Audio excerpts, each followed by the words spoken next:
അപ്പൊ നമ്മുടെ വിഷയം എന്ന് പറയുന്നത് ക്രിസ്തീയ വിശ്വാസം പ്രചരിപ്പിക്കുക എന്നുള്ളതാണ്. വിശ്വാസത്തിലേക്ക് വരാനും വരാതിരിക്കാനും മനുഷ്യർക്ക് സ്വാതന്ത്ര്യമുണ്ട്. അപ്പൊ കേൾക്കുക, ഇതിന്റെ മർമ്മങ്ങള് തിരിച്ചറിയുക,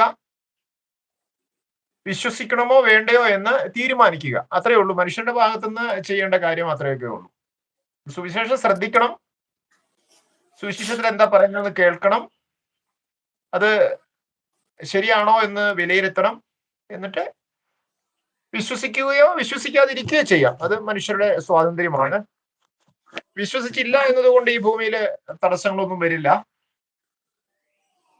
വിശ്വസിച്ചില്ല എന്നതുകൊണ്ട് തടസ്സം വരുന്നത് ഒരു മനുഷ്യന്റെ ആശയിലുള്ള ആ നിത്യതയിലേക്ക് പ്രവേശിക്കുന്ന കാര്യത്തിലാണ്. ആ ഒരു കാര്യത്തിലാണ് മനുഷ്യൻ പ്രശ്നം നേരിടേണ്ടതായിട്ട് വരിക എന്നാണ് ദൈവത്തിന്റെ വചനം വെളിപ്പെടുത്തുന്നത്. അതുകൊണ്ട് സുവിശേഷത്തിൽ വിശ്വസിക്കുക, നിത്യജീവന്റെ പങ്കാളികളാകുക. യേശുവിൽ വിശ്വസിക്കുന്നവന് നിത്യജീവൻ ഉണ്ടെന്നാണ് ദൈവത്തിന്റെ വചനത്തിൽ രേഖപ്പെടുത്തിയിരിക്കുന്നത്. ഇതെല്ലാ മനുഷ്യരെയും സംബന്ധിച്ചിട്ടുള്ളതാണ്. അപ്പൊ യേശുവിൽ വിശ്വസിച്ചില്ലെങ്കിൽ മറ്റു മതങ്ങളുടെ മാർഗങ്ങളിൽ നിത്യത പ്രാപിക്കാനായിട്ട് കഴിയുകയില്ല എന്നുള്ള ചോദ്യത്തിന്റെ ഉത്തരം ബൈബിളിൽ ഉണ്ട്. യേശുക്രിസ്തുവിൽ വിശ്വസിക്കുകയും സ്നാനമേൽക്കുകയും ചെയ്യുന്നവൻ രക്ഷിക്കപ്പെടും. വിശ്വസിക്കാത്തവരോ ശിക്ഷാവിധിയിൽ അകപ്പെടുമെന്നാണ് ദൈവത്തിന്റെ വചനത്തിൽ രേഖപ്പെടുത്തിയിട്ടുള്ളത്. അപ്പൊ മനുഷ്യർ ചെയ്യേണ്ടത് ഇത് ദൈവത്തിന്റെ വചനമാണെന്ന് അവര് വിശ്വസിക്കണം. ആ വചനത്തിൽ വിശ്വസിക്കുന്നവർക്ക് പ്രതിഫലം ഉണ്ടെന്ന് അവര് തിരിച്ചറിയണം. ദൈവത്തിന്റെ വചനം വായിക്കണം,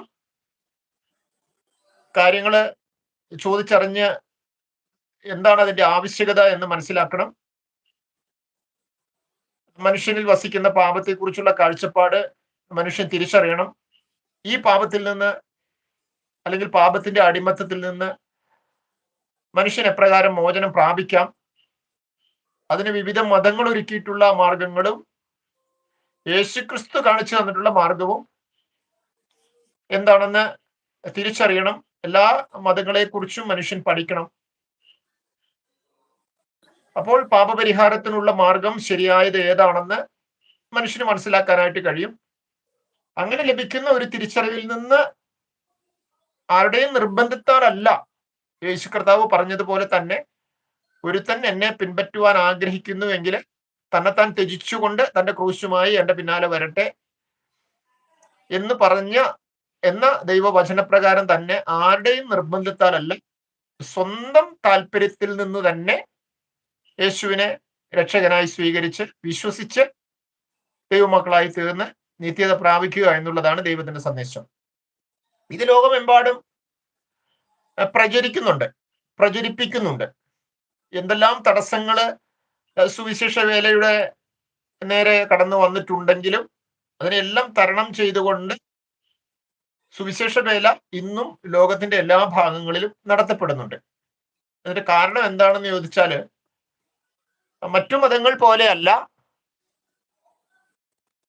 യേശുക്രിസ്തുവിലൂടെയാണ് മനുഷ്യവർഗത്തിന്റെ പാപത്തിനുള്ള പരിഹാരവും തുടർന്നുള്ള മനുഷ്യന്റെ ഉള്ളിലുള്ള നിത്യജീവന്റെ ആശ പൂർത്തീകരിക്കപ്പെടുന്നത്.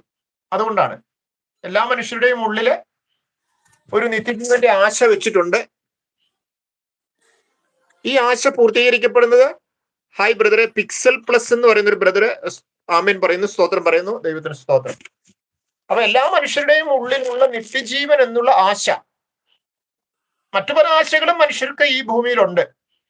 അപ്പൊ നമ്മുടെയൊക്കെ ആശയുടെ ഭാഗമായിട്ടാണ് നമ്മൾ ഈ ഭൂമിയിൽ പലവിധ കാര്യങ്ങൾ ചെയ്യുന്നത്. നമ്മൾ തൊഴിൽ ചെയ്യുന്നു, കൃഷി ചെയ്യുന്നു, മറ്റു ജോലികളിൽ ഇടപെടുന്നു, ധനം സമ്പാദിക്കുന്നു, സന്തോഷകരമായ ജീവിതം ഭൂമിയിൽ നയിക്കുന്നു.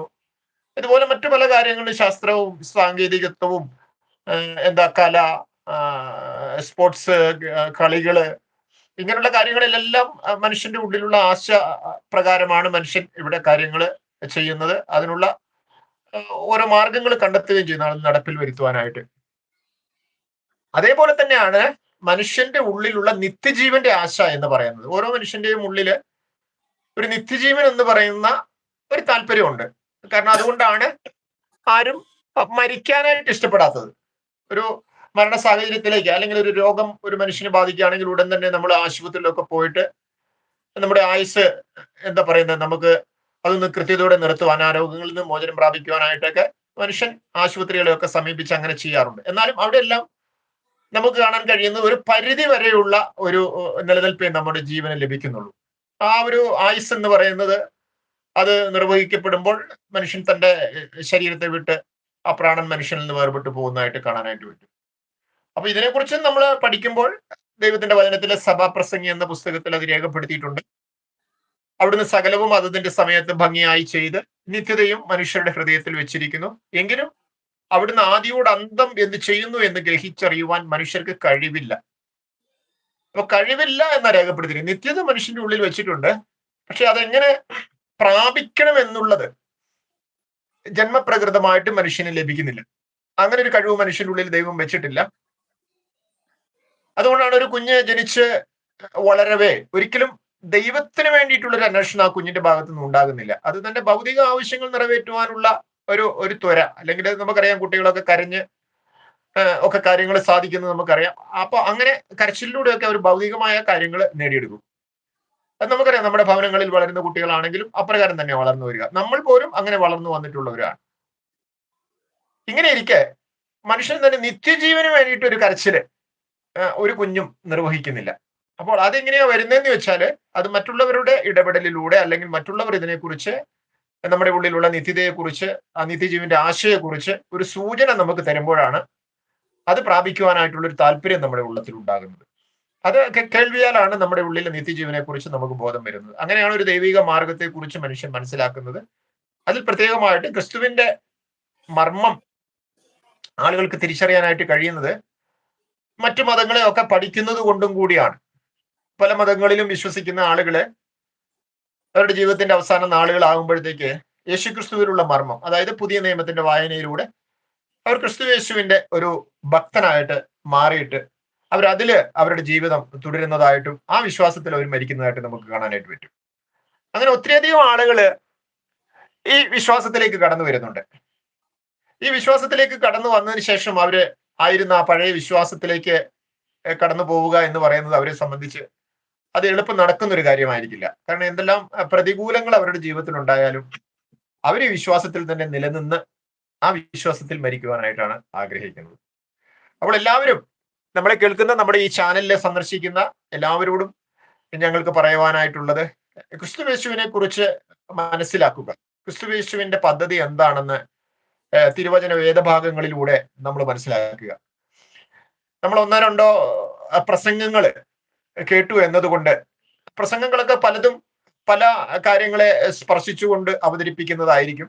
എന്നാൽ മൊത്തത്തിൽ മനുഷ്യന്റെ സ്വഭാവം എപ്രകാരമാണ് ഇങ്ങനെയായി മാറിയത്, ഈ മനുഷ്യൻ എന്തുകൊണ്ടാണ് ഇങ്ങനെ ഒരു പാപപ്രകൃതം അടിസ്ഥാനമാക്കി ജീവിക്കുന്നത്, നന്മതിന്മകളെ കുറിച്ചുള്ള തിരിച്ചറിവ് ലഭിക്കുമ്പോൾ പോലും മനുഷ്യൻ എന്തുകൊണ്ട് ആ നന്മതിന്മകളുടെ അറിവിൽ തിന്മ വെടിഞ്ഞ് നന്മയുടെ പൂർണ്ണതയിൽ ജീവിക്കാൻ കഴിയുന്നില്ല എന്നുള്ളതിനെ കുറിച്ചൊക്കെ പഠിക്കുക, അന്വേഷിക്കുന്ന ആളുകൾക്ക് മാത്രമേ ഈ പാപത്തിന്റെ കാരണം കണ്ടെത്താനായിട്ട് കഴിയുകയുള്ളൂ.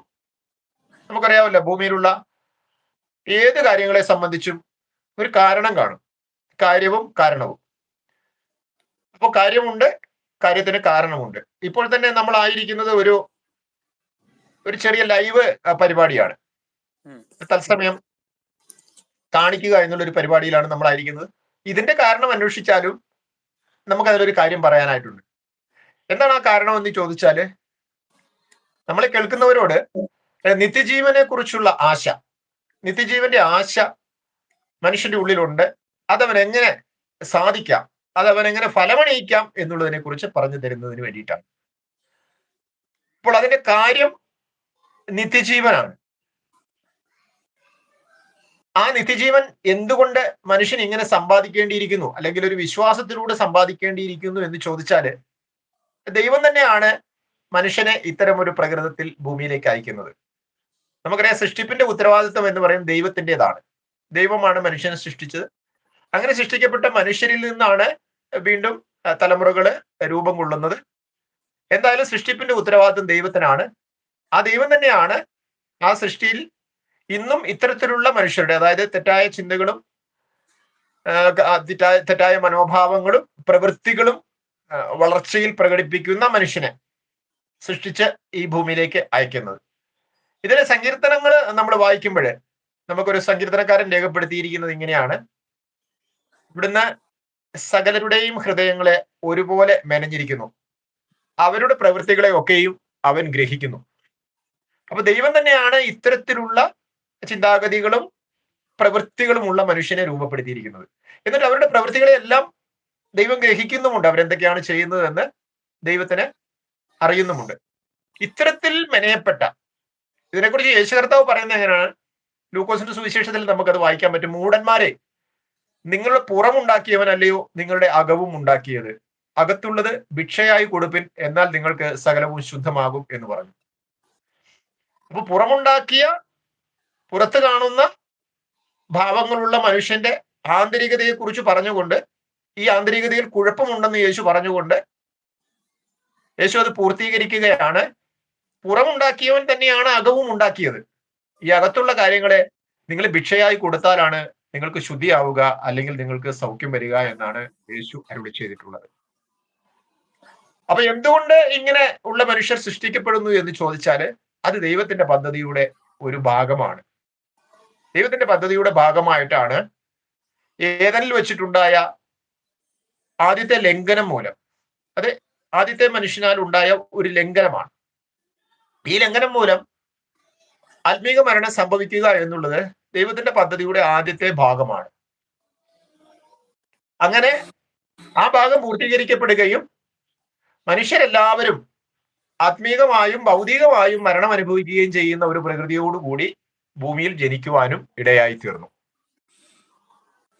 ഇപ്രകാരം ജനിക്കുന്ന, വളർന്ന് ജീവിക്കുന്ന, ബുദ്ധിപരമായി പക്വതയിലെത്തുന്ന, കായികമായി പക്വതയിലെത്തുന്ന മനുഷ്യനോടാണ് ദൈവം മാനസാന്തരപ്പെടുവാനായിട്ട് അരുളി ചെയ്യുന്നത്, അല്ലെങ്കിൽ കൽപ്പിക്കുന്നത്. അങ്ങനെ മനുഷ്യൻ ഈ പാപപ്രവൃത്തത്തിൽ നിന്ന്, ദൈവത്തിന്റെ പദ്ധതിയുടെ ആദ്യ ഭാഗമായി താൻ അകപ്പെട്ട പാപ സ്വഭാവങ്ങളിൽ നിന്ന്, അല്ലെങ്കിൽ പാപവും പേറി ജീവിക്കുന്ന ഈ ജീവിത രീതിയിൽ നിന്ന് മോചനം പ്രാപിക്കണമെന്നും, അത് ക്രിസ്തുയേശുവിലൂടെയുള്ള വിശ്വാസത്തിലൂടെ ആയിരിക്കണമെന്നും, ആ വിശ്വാസത്തിന്റെ ഫലമായി നിങ്ങൾക്ക് നിങ്ങളുടെ ഉള്ളിലുള്ള നിത്യജീവന്റെ ആശ പൂർത്തീകരിക്കാനായിട്ട് കഴിയുമെന്നുമാണ് ദൈവത്തിന്റെ വചനം നമുക്ക് വെളിപ്പെടുത്തി തരുന്നത്. അതുകൊണ്ട് എന്നെ കേൾക്കുന്ന ആളുകള് ക്രിസ്തുയേശുവിലുള്ള വിശ്വാസത്തെക്കുറിച്ച് പഠിക്കുക. ഞാൻ പറയുന്നത് ഒരു സഭയുടെ പ്രവർത്തനത്തെക്കുറിച്ചോ, ഒരു പല വിധത്തിലുള്ള സഭകളുണ്ട്, നമുക്കറിയാം.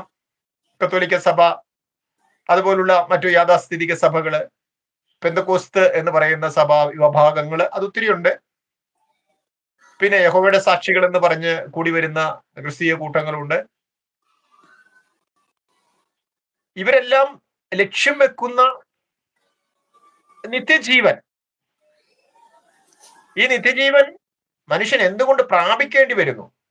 അവന് ജന്മപ്രകൃതമായിട്ട് അത് കിട്ടിയിട്ടുണ്ടോ, അല്ലെങ്കിൽ അവൻ ജന്മപ്രകൃതമായി ലഭിക്കുന്ന അവന്റെ ശാരീരിക പക്വതയ്ക്കനുസരിച്ച് ജീവിച്ചാൽ അവനത് ലഭിക്കുമോ എന്നൊക്കെ നമ്മൾ ചിന്തിക്കുകയാണെങ്കിൽ അതങ്ങനെ ലഭിക്കുന്നില്ല എന്ന് നമുക്ക് മനസ്സിലാക്കാൻ പറ്റും. നമ്മൾ ഭൂമിയിൽ കായികമായിട്ട് കാര്യങ്ങൾ ചെയ്ത്, ബുദ്ധിപരമായി കാര്യങ്ങൾ ചെയ്ത് ജീവിക്കുന്നത് പോലെ അല്ല നാം നിത്യജീവൻ നേടുന്നത്. നമ്മുടെ ഉള്ളിൽ വച്ചിരിക്കുന്ന നിത്യജീവൻ നേടുന്നതിന് ഒരു മാർഗമുണ്ട്. മറ്റു ഭൗതികമായ കാര്യങ്ങൾ നമ്മൾ ഈ ഭൂമിയിൽ സമ്പാദിക്കുന്നതിന് ബുദ്ധിപരമായി മനുഷ്യ വർഷങ്ങളായി തുടർന്നു വരുന്ന കാര്യങ്ങൾ നമ്മൾ ചെയ്താൽ മതി, അത് പ്രവർത്തിക്കുക. അപ്പൊ നമുക്ക് ലഭിച്ചിരിക്കുന്ന കരങ്ങൾ കൊണ്ട്, നമ്മുടെ ബുദ്ധി കൊണ്ട് നമ്മൾ പ്രവൃത്തികൾ ചെയ്യുമ്പോൾ ഭൗതികമായിട്ടുള്ള നേട്ടങ്ങൾ നമുക്ക് ഭൂമിയിൽ ഉണ്ടാക്കുവാനായിട്ട് കഴിയും. എന്നാൽ അപ്രകാരമുള്ള പ്രവൃത്തിയിലൂടെ നമുക്ക് നമ്മുടെ ഉള്ളിലുള്ള നിത്യജീവന്റെ ആശ പൂർത്തീകരിക്കാനായിട്ട് കഴിയില്ല.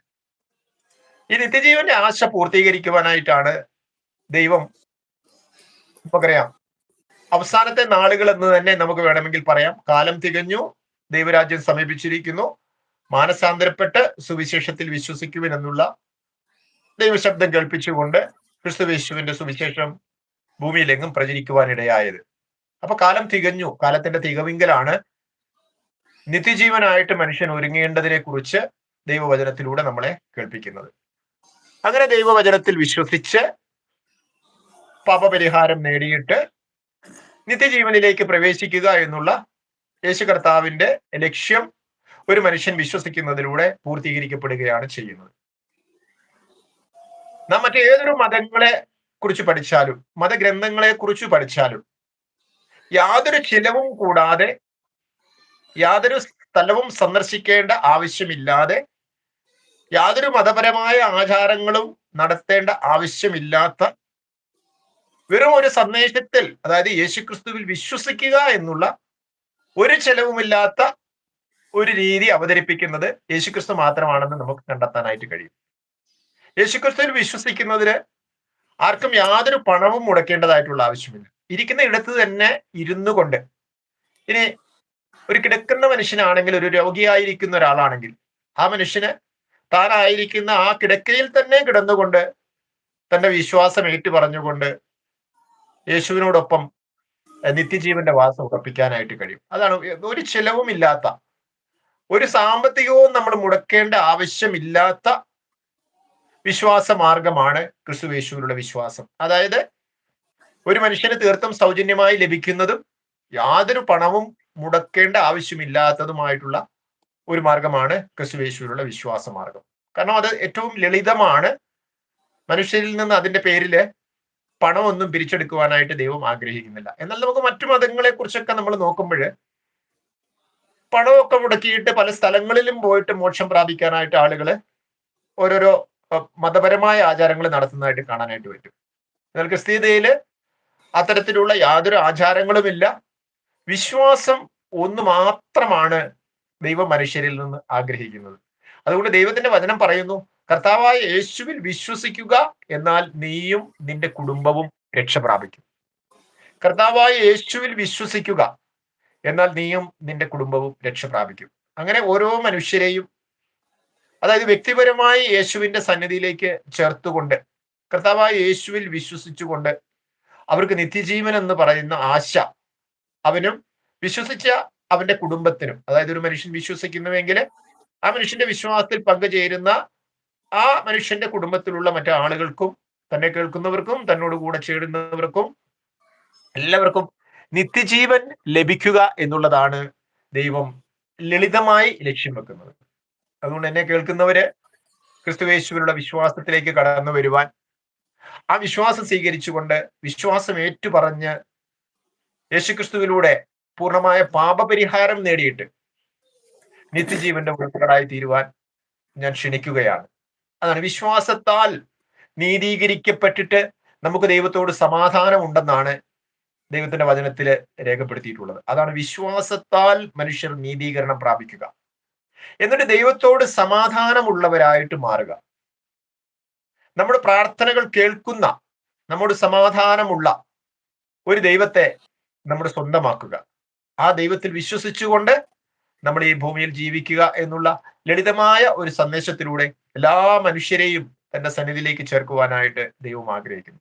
എന്നെ കേൾക്കുന്നവരെ ഈ സന്ദേശത്തിൽ പിൻപറ്റുവാൻ, ഈ സന്ദേശത്തിൽ വിശ്വസിക്കുവാൻ, തുടർന്ന് ഈ സന്ദേശത്തിൽ നിലനിൽക്കുവാൻ നിങ്ങളെ ദൈവം സഹായിക്കട്ടെ എന്നാണ് എനിക്ക് ഈ സന്ദർഭത്തിൽ നിങ്ങളോട് പറയുവാനായിട്ടുള്ളത്. ദൈവത്തിന് സ്തോത്രം. നമ്മൾ ഇങ്ങനെ ഒരു വിഷയമായിട്ടാണ് ഇത് എപ്പോഴും നമ്മൾ അവതരിപ്പിക്കുവാനായിട്ട് ആഗ്രഹിക്കുന്നത്. മിക്കവാറും എല്ലാ ദിവസങ്ങളിലും 8 മണിക്ക് ശേഷം ഒരു 9:30 മണി വരെയുള്ള സമയം ഇങ്ങനെ ലൈവ് പ്രോഗ്രാം ചെയ്യുവാനായിട്ടാണ് ഞങ്ങൾ ആഗ്രഹിക്കുന്നത്. അപ്പൊ കേൾക്കുന്നവർക്ക് ഇതില് കമന്റ് രേഖപ്പെടുത്താം.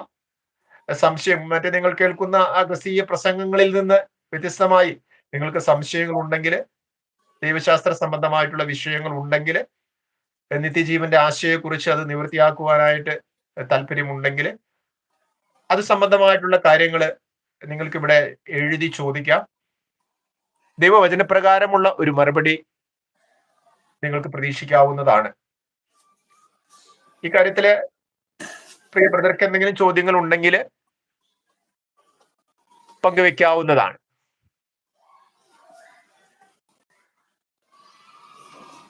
ബ്രദർ ഒരു കമന്റ് എഴുതിയിട്ടുണ്ട്, questions related to the Christian faith can be asked. അതെ, ക്രിസ്തീയ വിശ്വാസ സംബന്ധമായ വിഷയങ്ങളെ കുറിച്ച് എന്തെങ്കിലും ചോദ്യങ്ങൾ ഉണ്ടെങ്കിൽ നിങ്ങൾക്ക് ചോദിക്കാവുന്നതാണ്. പിന്നെ നമ്മളെ കേൾക്കുന്നവര് ഇതിൽ ഇഷ്ടപ്പെടുന്നവര്, അതായത് തുടർന്നും ഇത്തരത്തിലുള്ള സന്ദേശങ്ങൾ നിങ്ങൾ കേൾക്കാൻ ആഗ്രഹിക്കുന്നുണ്ടെങ്കിൽ നിങ്ങൾ ഒന്ന് സബ്സ്ക്രൈബ് ചെയ്താൽ മതിയാകും.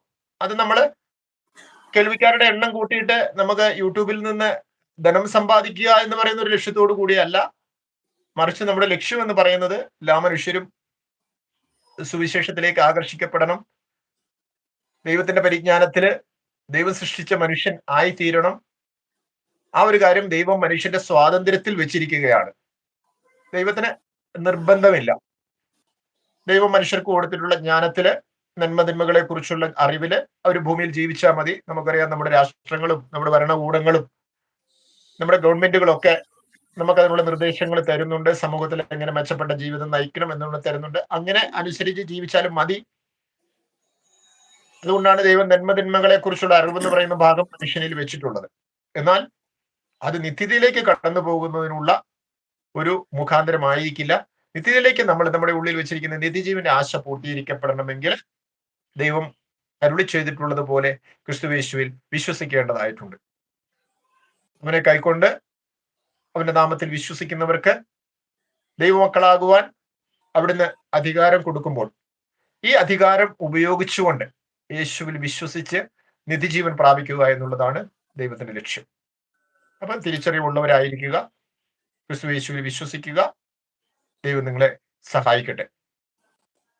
ബ്രദർക്ക് ഈ കാര്യത്തിൽ എന്തെങ്കിലും സംശയമുണ്ടെങ്കിൽ, വിശ്വാസ സംബന്ധമായ കാര്യങ്ങളുമായിട്ട് ബന്ധപ്പെട്ട് എന്തെങ്കിലും സംശയങ്ങൾ ഉണ്ടെങ്കിൽ ചോദിക്കാം. അല്ലെങ്കിൽ ഇതുമായിട്ട് കാര്യങ്ങൾ കൂട്ടിച്ചേർക്കുവാനും ബ്രദർക്ക് അവസരമുണ്ട്.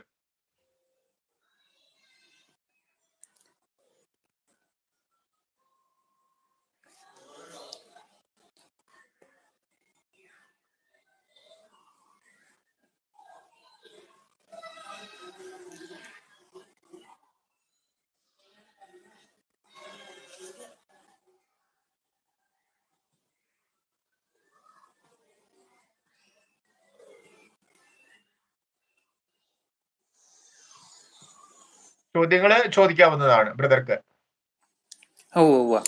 നമ്മൾ നേരത്തെ പറഞ്ഞല്ലോ ആദാമിനെ കുറിച്ച്, ആദാമും ഹവ്വയെ കുറിച്ച് പറഞ്ഞല്ലോ. അങ്ങനെ അവരെ പാപത്തിൽ അടയ്ക്കുക എന്നുള്ളൊരു കാര്യത്തെക്കുറിച്ച് ദൈവത്തിന്റെ ലക്ഷ്യം ആണെന്നുള്ള ഒരു കാര്യം. തീർച്ചയായിട്ടും അത് ശരിക്കും അവരെടുത്ത തീരുമാനം ആയിട്ടല്ലേ നമ്മൾ കാണുന്നത്? തീർച്ചയായിട്ടും. അതായത് നമ്മൾ പൊതുവെ നമ്മൾ സുവിശേഷം വായിക്കുമ്പോൾ, അല്ലെങ്കിൽ നമ്മൾ പഴയ നിയമ പുസ്തകത്തിന്റെ ആദ്യ ഭാഗമൊക്കെ വായിക്കുമ്പോൾ നമുക്ക് സ്വാഭാവികമായിട്ടും അങ്ങനെ ഒരു തീരുമാനത്തിൽ നമ്മൾ എത്തിച്ചേരാവുന്നതാണ്. കുഴപ്പമില്ല. കാരണം ഇത് നമ്മളൊരു സംഭവം രേഖപ്പെടുത്തിയിരിക്കുന്നു. ആ രേഖപ്പെടുത്തിയിരിക്കുന്നത് നമ്മൾ വായിക്കുമ്പോൾ മനുഷ്യന്റെ ബുദ്ധിക്കും അവന്റെ യുക്തിക്കും അനുസരിച്ചിട്ടുള്ള തീരുമാനങ്ങളിൽ എത്താൻ മനുഷ്യന് കഴിയും. അങ്ങനെ മനുഷ്യർ നിരൂപണങ്ങൾ നടത്താറുണ്ടല്ലോ. പക്ഷെ ദൈവം തന്റെ ജ്ഞാനത്തെ പ്രദർശിപ്പിച്ചിരിക്കുന്നത് ദൈവിക ജ്ഞാനം സ്വീകരിച്ചുകൊണ്ട് ഒരു മനുഷ്യൻ ആ കാര്യത്തിൽ അറിവുള്ളവനാകണം എന്നുള്ള ഒരു ലക്ഷ്യമുണ്ട് ദൈവത്തിന്. അതായത് ദൈവത്തിന്റെ ജ്ഞാനം, ദൈവത്തിന്റെ പരിശുദ്ധാത്മാവിനെ പ്രാപിച്ചുകൊണ്ട് വേണം ദൈവത്തിന്റെ എഴുത്തുകൾ, അതായത് തിരുവെഴുത്തുകൾ മനുഷ്യൻ മനസ്സിലാക്കുവാൻ എന്നുള്ളതാണ് ദൈവത്തിന്റെ ലക്ഷ്യം. അപ്പോ ആ ഒരു സംഭവം നമ്മൾ വായിക്കുമ്പോൾ നമ്മൾ വിചാരിക്കുക, അതെ, അവര് ദൈവം നൽകിയ ഒരു കൽപ്പന ലംഘിച്ചത് നിമിത്തം അവരുടെ അനുസരണക്കേട് മൂലം അവരെ പാപത്തിൽ വീണു എന്നാണ് നമ്മൾ മനസ്സിലാക്കുക. തീർച്ചയായിട്ടും അത് മനുഷ്യന്റെ ബുദ്ധിയിൽ അങ്ങനെയാണ് മനസ്സിലാക്കാനായിട്ട് കഴിയുകയുള്ളൂ. അങ്ങനെ അല്ലെങ്കിൽ പിന്നെ എങ്ങനെയാണ് ഇത് സംഭവിച്ചത്? അവിടെയാണ് ദൈവത്തെക്കുറിച്ച് നമ്മൾ ആഴമായിട്ട് ഒരു പഠനം നടത്തേണ്ടത് ആവശ്യമായി വരുന്നത്. അതെന്താണ് ആ പഠനം എന്ന് ചോദിച്ചാല്, നമുക്കറിയാം ദൈവത്തെക്കുറിച്ച് തന്നെ താൻ ആരാണെന്ന് പറയുമ്പോൾ താനാണ് ഈ സകല പ്രപഞ്ചത്തിന്റെയും സൃഷ്ടികർത്താവ് എന്നും താൻ അറിയാതെ ഈ പ്രപഞ്ചത്തിൽ ഒന്നും സംഭവിക്കുന്നുമില്ല എന്നാണ് നമ്മൾ മനസ്സിലാക്കുന്നത്. അതാണ് വചനത്തിന് ആഴമായ പഠനങ്ങളിലൂടെ നമുക്ക് ദൈവത്തെക്കുറിച്ച് പൂർണ്ണമായിട്ട് മനസ്സിലാക്കാനായിട്ട് പറ്റുള്ളൂ. കാരണം ദൈവത്തിന്റെ പരമാധികാരം നടപ്പിലാക്കുവാൻ കഴിയുന്ന ഒരു ലോകമാണ് ദൈവം ഉണ്ടാക്കിയിട്ടുള്ളത്. അതിലുള്ള ഏതൊരു സൃഷ്ടിയുടെയും മുകളിൽ ദൈവം ആഗ്രഹിക്കുന്നത് പോലുള്ള ഒരു കർത്തവ്യം നടത്തുവാനായിട്ട് ദൈവത്തിന് കഴിയും. അത്രത്തോളം അധികാരവും കഴിവും ഉള്ളവനാണ് ഈ പ്രപഞ്ചത്തെ സൃഷ്ടിച്ചിട്ടുള്ള ദൈവം. അങ്ങനെ സൃഷ്ടിച്ച ഈ പ്രപഞ്ചത്തെ സൃഷ്ടിച്ച ദൈവം തനിക്ക് ചുറ്റും ദൂതന്മാരെ സൃഷ്ടിച്ചിരിക്കുന്നു. ഈ ദൂതന്മാര് ദൈവത്തെ അനുസരിക്കുന്നവരും അനുസരിക്കാത്തവരുമായിട്ട് മാറിയതായിട്ടും നമുക്ക് തിരുവചനം പഠിക്കുമ്പോൾ മനസ്സിലാക്കാനായിട്ട് കഴിയും. അപ്പോൾ ദൈവത്തെ അനുസരിക്കാത്ത ദൂതന്മാരായിട്ട് മാറിയ ഒരു കൂട്ടം ദൂതന്മാരുടെ പ്രധാനിയാണ് നാം പറയുന്ന മുൻപ് ദൈവത്തിന്റെ ദൂതനായിരുന്ന ഈ സാത്താൻ എന്നുള്ളത്, അല്ലെങ്കിൽ പിശാച്, ദുഷ്ടൻ, ലൂസിഫർ എന്നൊക്കെ നമുക്ക് പറയാനായിട്ട് കഴിയും. അപ്പോൾ ഈ ദുഷ്ടനായത് എങ്ങനെയാണ്? അതായത് ദൈവം മനുഷ്യനെ കുറിച്ചുള്ള പദ്ധതി പോലെ തന്നെ അവരോടും ഈ നന്മതിന്മകളെ കുറിച്ചുള്ള അറിവ് അവർക്കും പറഞ്ഞു കൊടുത്തിട്ടുണ്ട്. അപ്പൊ അവർക്കും എന്ത് ചെയ്യാം? പൂർണ്ണമായ നന്മയിൽ അവർക്ക് നിലനിൽക്കാം, അല്ല തിന്മയുടെ പ്രവൃത്തികളും അവർക്ക് ചെയ്യാം. അങ്ങനെയുള്ളൊരു സ്വാതന്ത്ര്യം ഈ ദൂതഗണത്തിന് ദൈവം കൊടുത്തിട്ടുണ്ട്. ഈ സ്വാതന്ത്ര്യത്തിലാണ് ഈ സാത്താൻ എന്ന് പറയുന്ന ദുഷ്ടദൂതൻ ദൈവത്തിന്റെ സൃഷ്ടിയായ ആദാം ഹവ്വ ദമ്പതികളെ, അതിൽ ഹവ്വയാണ് വഞ്ചനയിൽ അകപ്പെട്ട് ലംഘനത്തിൽ ഉൾപ്പെടുന്നത്, ആ ലംഘനത്തിലേക്ക് കൊണ്ടുവരുന്നത് ഇപ്രകാരമുള്ള ദുഷ്ടദൂതന്മാരുടെ ഒരു നേതാവായിട്ടുള്ള ലൂസിഫർ ആണ്, അല്ലെങ്കിൽ സാത്താനാണെന്ന് നമുക്ക് മനസ്സിലാക്കാൻ കഴിയും. അപ്പോൾ ദൈവം സൃഷ്ടിച്ച ഈ സൃഷ്ടിയെ അങ്ങനെ ഈ ദുഷ്ടദൂതൻ ഒരു ബന്ധനത്തിൽ അകപ്പെടുത്തുന്നുവെങ്കിൽ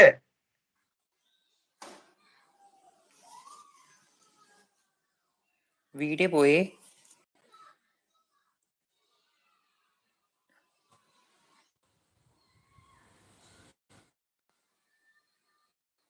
മനസ്സിലാക്കാനായിട്ട് പറ്റും. കാരണം ദൈവം വീഡിയോ പരമാധികാരിയാണ്. ഒന്ന് കട്ടായി പോയി. ദൈവം പരമാധികാരിയാണ്. ദൈവം അറിയാതെ ഒന്നും സംഭവിക്കുകയില്ല. അപ്പോൾ ഈ ദുഷ്ടദൂതന്റെ പ്രവർത്തനം ദൈവം അറിഞ്ഞ് സംഭവിച്ചതാണെന്ന് തന്നെ നാം മനസ്സിലാക്കേണ്ടതായിട്ടുണ്ട്. അതെ, ഏതൻ തോട്ടത്തിൽ നടന്ന സംഭവം. തീർച്ചയായിട്ടും. കാരണം സാത്താന്റെ പ്രലോഭനങ്ങളെ അതിജീവിക്കുന്ന വിധത്തിലുള്ള ഒരു പ്രകൃതത്തിലല്ല ദൈവം ആദാമിനെയും ഹവ്വയെയും സൃഷ്ടിച്ചത്. അങ്ങനെ ഒരു പരിമിതി ഉള്ള മനുഷ്യനെയാണ് ദൈവം സൃഷ്ടിക്കുകയും ഏദൻ തോട്ടത്തിലാക്കുകയും ചെയ്തത്. ദൈവം ഒരു കൽപ്പന കൊടുത്തുകൊണ്ട് ഒരു പ്രവൃത്തി ചെയ്യുന്നതിൽ നിന്ന് അവരെ തടഞ്ഞിരുന്നു. എന്നാൽ ആ പ്രവൃത്തി ചെയ്യുന്നതിൽ നിന്ന് അവരെ പിന്തിരിപ്പിച്ചു നിർത്തുവാനുള്ള യാതൊരുവിധ മാനസികമായിട്ടുള്ള പിന്തുണയും അവർക്ക് ദൈവം നൽകിയിരുന്നില്ല. കാരണം ദൈവത്തിന്റെ പദ്ധതിയുടെ ഭാഗമാണ് കർത്താവായ യേശുക്രിസ്തുവിലൂടെയുള്ള മനുഷ്യവർഗത്തിന്റെ രക്ഷ എന്ന് പറയുന്നത്. അത് മുന്നമേ നിർണയിച്ചിട്ടുള്ളതാണ്. അപ്പൊ നിർണയിച്ചിട്ടുള്ള അല്ലെങ്കിൽ എഴുതി തീർത്തിട്ടുള്ള ഒരു പദ്ധതിയുടെ ആദ്യഘട്ടം എന്നുള്ള നിലയിൽ യേശുക്രിസ്തുവിലൂടെയുള്ള രക്ഷ മുൻ കാണുമ്പോൾ ഇപ്രകാരം പാപത്തിൽ അടയ്ക്കപ്പെട്ട മനുഷ്യനെ രക്ഷിക്കുന്ന ഒരു പ്രവൃത്തിയാണ് യേശുക്രിസ്തു ചെയ്യുന്നതെന്ന് മനസ്സിലാക്കാൻ കഴിയും. അതിൽ നിന്ന് തന്നെ നമ്മൾ മനസ്സിലാക്കേണ്ടത്, പാപത്തിൽ അടയ്ക്കപ്പെട്ട ഒരു മനുഷ്യനെ രക്ഷിക്കുന്ന പ്രവൃത്തി യേശുക്രിസ്തു ചെയ്യണമെങ്കിൽ ആദിയിലെ മനുഷ്യൻ എന്ത് സംഭവിക്കണം? അതെ, പാപത്തിൽ അകപ്പെടണം. പാപത്തിൽ അകപ്പെട്ടു എങ്കിൽ മാത്രമേ അവനെ രക്ഷിക്കുന്ന ഒരു യേശുക്രിസ്തുവിന് ഇവിടെ പ്രത്യക്ഷനാകാനായിട്ട് കഴിയുകയുള്ളൂ. അതുകൊണ്ട് തന്നെയാണ് തിരുവെഴുത്ത് പറയുന്നത്, വിശ്വസിക്കുന്നവർക്ക് വാഗ്ദത്തം യേശുക്രിസ്തുവിങ്കലെ വിശ്വാസത്താൽ ലഭിക്കേണ്ടതിന് തിരുവെഴുത്ത് എല്ലാവരെയും പാപത്തിൻ കീഴ് അടച്ചു കളഞ്ഞു. അതായത് ആദാം മുതൽ പിന്നീടുള്ള സകല മനുഷ്യരും പാപത്തിൻ കീഴിലാണ് ജീവിക്കുന്നതെന്ന് ഇതിൽ നിന്ന് നമുക്ക് മനസ്സിലാക്കാം. അതുകൊണ്ടാണ് യേശു പറയുന്നത്, മൂഢന്മാരെ, നിങ്ങളുടെ പുറം ഉണ്ടാക്കിയവനല്ലയോ നിങ്ങളുടെ അകവും ഉണ്ടാക്കിയത്. അതെ, ഇപ്രകാരം സൃഷ്ടിക്കപ്പെടുന്ന മനുഷ്യന്റെ സൃഷ്ടിപ്പിന്റെയും അവന്റെ ജീവിതത്തിന്റെയും പൂർണ്ണ ഉത്തരവാദിത്വം ദൈവത്തിൻ്റെതാണ്. എന്നാൽ അവന് മാനസാന്തരപ്പെടുവാനും ക്രിസ്തുവിൽ വിശ്വസിച്ച് നിത്യജീവൻ പ്രാപിക്കുവാനുമുള്ള സന്ദേശം ദൈവം ഇവിടെ കേൾപ്പിക്കുമ്പോൾ അത് മനുഷ്യന്റെ സ്വാതന്ത്ര്യത്തിൽ നിന്ന് മനുഷ്യൻ ചെയ്തു കൊള്ളട്ടെ എന്നാണ് ദൈവം കരുതുന്നത്. അതെ, അങ്ങനെ ഒരു സ്വാതന്ത്ര്യം ദൈവം ഇവിടെ മനുഷ്യർക്ക് കൊടുത്തിട്ടുണ്ട്. അപ്പൊ ആർക്കും വിശ്വസിക്കാം, വിശ്വസിക്കാതെയും ഇരിക്കാം. വിശ്വസിച്ചില്ല എന്നതുകൊണ്ട് ഈ ഭൂമിയിൽ യാതൊരു മനുഷ്യനും ഒന്നും നഷ്ടമാകുന്നില്ല. ഭൗതികമായിട്ടുള്ള എല്ലാ നന്മകളും ഭൂമിയിൽ തന്റെ പരിശ്രമത്താൽ അനുഭവിക്കുവാനായിട്ട് മനുഷ്യന് കഴിയും. എന്നാൽ നിത്യജീവന്റെ ആ സമയം വരുമ്പോൾ അവൻ ദൈവത്തിന്റെ വചനപ്രകാരം വിധിക്കപ്പെടും എന്നാണ് ദൈവത്തിന്റെ വചനത്തിൽ രേഖപ്പെടുത്തിയിട്ടുള്ളത്. അതെ, ക്രിസ്തു ഭൂമിയെ ന്യായം വിധിക്കുവാനല്ല വന്നത്, താൻ മുഖാന്തരം ഭൂമിയിലെ മനുഷ്യർ രക്ഷിക്കപ്പെടുവാനാണ് ക്രിസ്തു ഭൂമിയിൽ പ്രത്യക്ഷനായത്. ഈ ക്രിസ്തുവേശുവിൽ വിശ്വസിച്ച് വരുവാനിരിക്കുന്ന ന്യായവിധിയിൽ നിന്ന് രക്ഷപ്പെടുവാനായിട്ട് ക്രിസ്തു മുഖാന്തരം ദൈവം ഒരുക്കിയിട്ടുള്ള ദൈവത്തിന്റെ ശക്തിയാണ് ഈ സുവിശേഷം എന്നുള്ളത്. അപ്പൊ സുവിശേഷം മനുഷ്യരെ രക്ഷയിലേക്ക്, അതായത് അവരുടെ പാപങ്ങളിൽ നിന്ന് അവരെ രക്ഷിക്കുന്നതിനുള്ള ദൈവശക്തിയാണ്. ഈ ശക്തിയിലാണ് ദൈവത്തിന്റെ നീതി വെളിപ്പെട്ടു വരുന്നത്. അങ്ങനെ ദൈവം മനുഷ്യരെ നീതീകരിക്കുന്നവനാണെന്ന് കാണിച്ചു കൊടുക്കുന്നു. അതായത് പാപത്തിൽ അകപ്പെട്ട അല്ലെങ്കിൽ ദൈവം പാപത്തിൽ അടച്ചു കളഞ്ഞ മനുഷ്യനെ നീതീകരിക്കുന്ന ഒരു ദൈവമുണ്ട്. അത് തന്റെ പദ്ധതിയായിട്ട് ക്രിസ്തുയേശുവിലൂടെയുള്ള വിശ്വാസത്താലാണ്, വിശ്വാസം കാത്തു സൂക്ഷിക്കുന്നതിലൂടെയാണ് എന്ന് പ്രഖ്യാപിക്കുന്നുണ്ട്. അത് രേഖപ്പെടുത്തിയിട്ടുള്ളത് പുതിയ നിയമത്തിലാണ്. പുതിയ നിയമത്തിൽ ഇങ്ങനെ പറയുന്നു: സുവിശേഷത്തെക്കുറിച്ച് എനിക്ക് ലജ്ജയില്ല, വിശ്വസിക്കുന്ന ഏവനും അത് ദൈവത്തിൽ നിന്നുള്ള ശക്തിയാണ്. വിശ്വസിക്കുന്ന ഏവനും, സുവിശേഷം എന്നുള്ളത് പാപങ്ങളിൽ നിന്ന് രക്ഷിക്കപ്പെടുവാനുള്ള ദൈവത്തിന്റെ ശക്തിയാണ്. അതിലാണ് ദൈവത്തിന്റെ നീതി വെളിപ്പെട്ട് വരുന്നത്. അതെങ്ങനെയാണ്? അത് മനുഷ്യൻ വിശ്വാസം സ്വീകരിക്കുന്നതിലൂടെയും വിശ്വാസം കാത്തു സൂക്ഷിക്കുന്നതിലൂടെയുമാണ് ദൈവത്തിന്റെ നീതി അവനിൽ വെളിപ്പെട്ട് വരുന്നത്. അപ്പം ദൈവത്തിന്റെ നീതിക്ക് പാത്രമാകുവാൻ, അത് ദൈവം നീതിമാനാണെന്ന് ഗണിക്കുവാൻ ഓരോ മനുഷ്യരും ക്രിസ്തുയേശുവിൽ വിശ്വസിക്കണം. തന്റെ പാപത്തിന് പരിഹാരം കാണുന്നു. വിശ്വസിച്ചാൽ മാത്രം മതിയോ? പോരാ. താൻ വിശ്വസിച്ചത് തന്റെ ജീവിതത്തിൽ ഉടനീളം അവനത് കാത്തു സൂക്ഷിക്കണം. അതാണ് വിശ്വാസത്തിനായിക്കൊണ്ടും അവൻ ജീവിക്കണം എന്ന് പറഞ്ഞാൽ വിശ്വാസത്തിന്റെ പ്രവൃത്തികൾ ചെയ്യുവാനായിട്ട് മനുഷ്യൻ ജീവിക്കണം. അങ്ങനെ വിശ്വസിച്ച് പാപപരിഹാരം നേടുന്നതോടൊപ്പം യേശു കർത്താവ് പറഞ്ഞതുപോലെ, നീ വിശ്വസിച്ചത് നിന്റെ ജീവിതത്തിൽ ഭവിക്കട്ടെ എന്ന് പറഞ്ഞതുപോലെ ഒരു പുത്തൻ ജീവിതം തന്റെ വിശ്വാസത്തിൽ നിന്ന് കാണിച്ചു കൊടുക്കുവാനും, വിശ്വാസം തന്നെ എല്ലാവിധ പാപ സ്വഭാവങ്ങളിൽ നിന്നും രക്ഷിക്കുവാനുമായിട്ട് ഉതകും എന്നുള്ളതും കാണിച്ചു കൊടുക്കുവാൻ ഈ മനുഷ്യന് ഇടയാകേണ്ടതുണ്ട്. അങ്ങനെയുള്ളൊരു വിശ്വാസ ജീവിതം നയിക്കേണ്ടതിന്റെ ഭാഗമായിട്ടാണ് ദൈവം ആദാമിനെ ഇപ്രകാരം ഏദൻ തോട്ടത്തിൽ പാപത്തിന് കീഴിലേക്ക് അടച്ചു കളഞ്ഞത്. അപ്പൊ ഈ ഒരു തിരിച്ചറിവ് നമുക്ക് ലഭിക്കണമെങ്കിൽ നമ്മൾ തിരുവചനത്തെക്കുറിച്ചും ദൈവത്തിന്റെ പദ്ധതിയെക്കുറിച്ചും ഒക്കെ കൂടുതലായിട്ട് മനസ്സിലാക്കണം. അല്ലാതെ മനുഷ്യൻ തന്റെ അറിവില്ലായ്മ കൊണ്ട് പെട്ടെന്നൊരു ദിവസം പാപത്തിന്റെ കരങ്ങളിലേക്ക് വീണുപോയതല്ല. അത് ഒരു അബദ്ധത്തിൽ സംഭവിച്ച കാര്യമല്ല. അത് ദൈവം അറിഞ്ഞുകൊണ്ട് തന്നെ അവന്റെ ജീവിതത്തിൽ സംഭവിച്ചിട്ടുള്ളതാണ്. അതിന് തന്നെയാണ് ദൈവം അറിഞ്ഞുകൊണ്ട് തന്നെ ഒരു രക്ഷാമാർഗം മനുഷ്യർക്ക് ഒരുക്കിയത്. അപ്പൊ മനുഷ്യന് അറിഞ്ഞുകൊണ്ട് ഒരുക്കിയ ഈ രക്ഷാമാർഗം മനുഷ്യന്റെ സ്വാതന്ത്ര്യത്തിലാണ് ഈ രക്ഷ വെച്ചിരിക്കുന്നത്. അവന്റെ തിരഞ്ഞെടുപ്പിന്റെ ഒരു ഭാഗമാണ്. അവന്റെ ഇച്ഛാസ്വാതന്ത്ര്യത്തിൽ ഇത് വെച്ചിട്ടുണ്ട്. നിനക്ക് ഇഷ്ടമുണ്ടെങ്കിൽ ക്രിസ്തുയേശുവിൽ വിശ്വസിക്കാം, നിനക്ക് ഇഷ്ടമാണെങ്കിൽ, ഇഷ്ടമല്ലെങ്കിൽ വിശ്വസിക്കാതെ നിനക്ക് ജീവിക്കാം. അങ്ങനെ മനുഷ്യന്റെ ഇച്ഛാസ്വാതന്ത്ര്യത്തിൽ വെച്ചിട്ടുള്ള ഈ മനോഹരമായിട്ടുള്ള മർമ്മത്തില് വിശ്വസിക്കുവാൻ എല്ലാ മനുഷ്യർക്കും കഴിയട്ടെ. നിത്യജീവൻ കൈക്കൊള്ളുവാനായിട്ട് എല്ലാവർക്കും ഇടയാകട്ടെ. ഞാൻ പറഞ്ഞത് വ്യക്തമായെന്ന് കരുതുന്നു. അതുപോലെ തന്നെ ഇപ്പോ മനുഷ്യനെ പാപത്തിൽ അടയ്ക്കുന്നത് ദൈവമാണല്ലോ. അവിടെ മനുഷ്യനോട് ഒരു ചോദ്യം ഒന്നും ചോദിക്കുന്നില്ല, അങ്ങനെ ഒരു കാര്യമൊന്നും നടക്കുന്നില്ല. മനുഷ്യന്റെ പങ്കാളിത്തം അങ്ങനെയൊന്നും ഇല്ലല്ലോ പാപത്തിൽ അടയ്ക്കുന്ന കാര്യത്തില്. പക്ഷെ പാപത്തിൽ നിന്ന് മോചനം പ്രാപിക്കാനായിട്ട് മനുഷ്യൻ ഒരു കാര്യം ചെയ്യുന്നുണ്ട്. ഒരു വിശ്വാസം എന്നൊരു കാര്യം അവിടെ ഉണ്ടല്ലോ. തീർച്ചയായിട്ടും അത് കൃപയാലല്ലോ. കൃപ ഉണ്ടെങ്കിലും വിശ്വാസമാണ് അതിന് ഫസ്റ്റ് ആയിട്ട് നിൽക്കുന്നത്. തീർച്ചയായിട്ടും അതാണ് നമ്മളെ ഇനിയും വീണ്ടും അത് ചിന്തിക്കുമ്പോൾ, ഈ മനുഷ്യനെ പാപത്തിൽ അടയ്ക്കുവാനായിട്ട് ദൈവം മനുഷ്യനോട് അങ്ങനെ അനുവാദം ഒന്നും ചോദിക്കുന്നില്ല.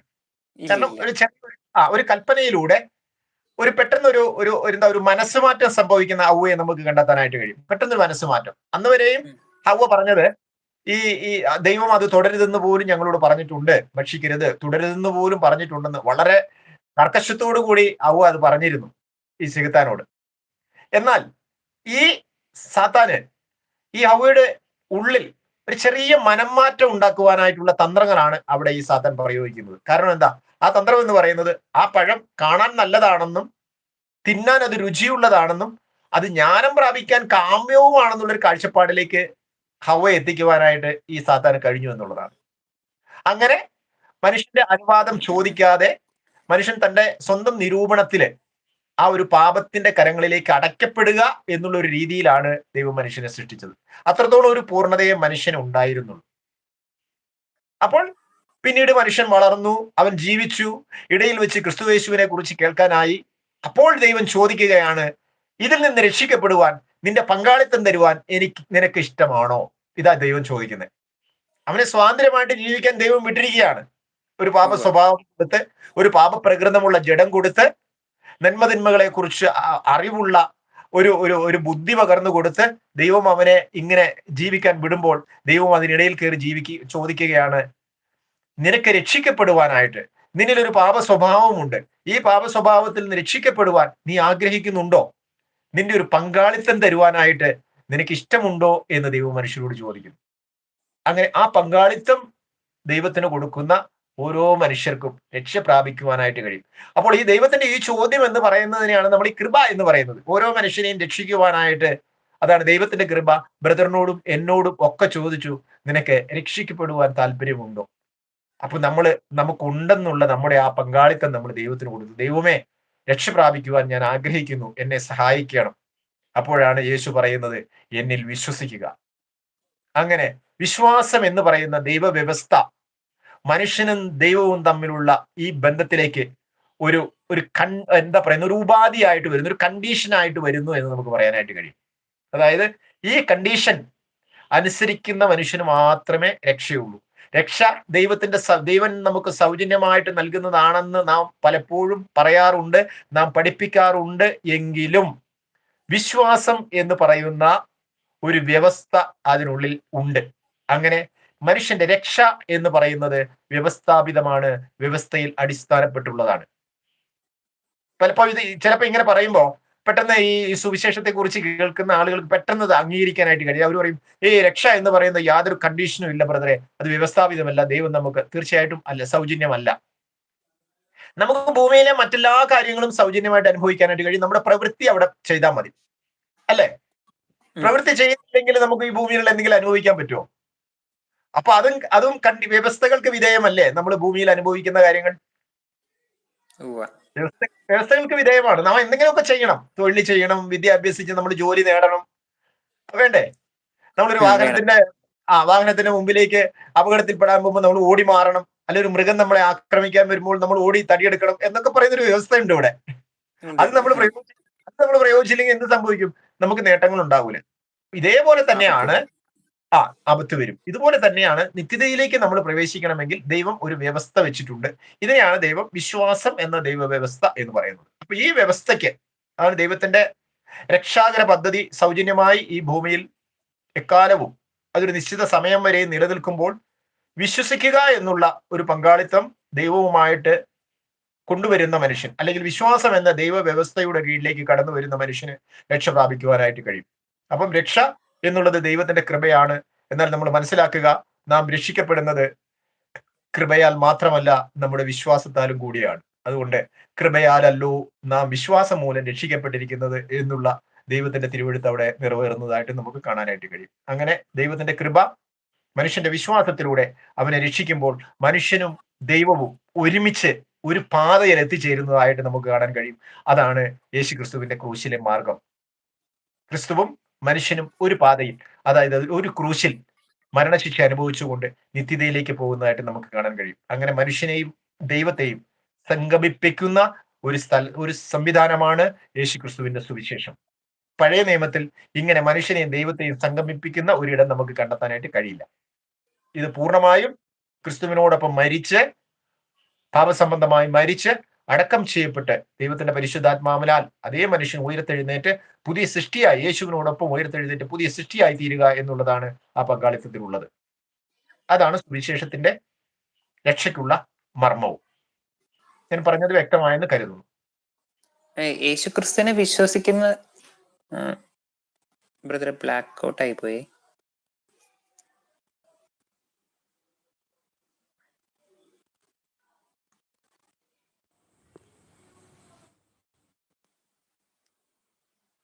ഡാറ്റ തീർന്നിട്ടുണ്ട്. നമുക്ക് ഇതിവിടെ അവസാനിപ്പിക്കാം. നമുക്ക് ഇനി അടുത്ത ദിവസത്തെ നമ്മുടെ പങ്കെടുക്കലിൽ നമുക്ക് അതിനെക്കുറിച്ച് കൂടുതലുമായിട്ട് ചിന്തിക്കാമെന്ന് കരുതുന്നു. ഓക്കെ ഓക്കെ, ഡാറ്റ തീർന്നു. അതാണ് 2 പ്രാവശ്യം. ഓക്കെ ഓക്കെ, താങ്ക് യു ബ്രദറെ. ദൈവം സഹായിക്കട്ടെ. ദൈവം അനുഗ്രഹിച്ചിരുന്ന അനുഗ്രഹത്തിൽ നിലനിന്ന് മുന്നേറുവാനായിട്ട് ദൈവം നമ്മെ സഹായിക്കട്ടെ. Okay, thank you. ഓക്കെ ബ്രദറെ. നമ്മുടെ ദേശത്ത് ഇന്ന് മഴ പെയ്തിട്ടില്ല. ഇന്നലെ രാത്രിയിലെല്ലാം ഒരു 3-4 പ്രാവശ്യം നല്ല ശക്തമായ മഴ പെയ്തിട്ടുണ്ടായിരുന്നു. ഇന്ന് ശാന്തമായിരുന്നു, മഴയില്ല. ഓക്കെ, ബ്രദറുടെ നാട്ടിൽ എങ്ങനെയാണ്? ഇന്നലെ രാത്രി മഴ കിട്ടിയോ? അല്ല, ഇന്നിപ്പോ മഴ പെയ്തായിരുന്നു. ഇന്ന് ഉച്ച കഴിഞ്ഞിട്ട് വൈകുന്നേരം ആയപ്പോഴത്തേക്ക് മഴ പെയ്തായിരുന്നു. ഞാൻ ആലുവയ്ക്ക് പോയേക്കായിരുന്നു. അപ്പൊ അവിടെ നിന്ന് തിരിച്ചു വന്നപ്പോ ഇവിടെ അത്യാവശ്യം മഴ ഉണ്ടായിരുന്നു. മഴ പെയ്ത് കഴിഞ്ഞിരുന്നു. ഓക്കെ ഓക്കെ, നമുക്ക് ഇന്ന് മഴ കിട്ടിയിട്ടില്ല. മഴയുടെ അന്തരീക്ഷമൊക്കെ വന്നു, എന്നാലും അത് ഒഴിഞ്ഞു പോയി. അപ്പൊ ഓക്കെ, താങ്ക് യു. ഓക്കെ ബ്രദറെ. അനുഗ്രഹത്തിൽ ദൈവം എന്നും നിലനിർത്തി പരിപാലിക്കട്ടെ. ആമേൻ. സ്തോത്രം.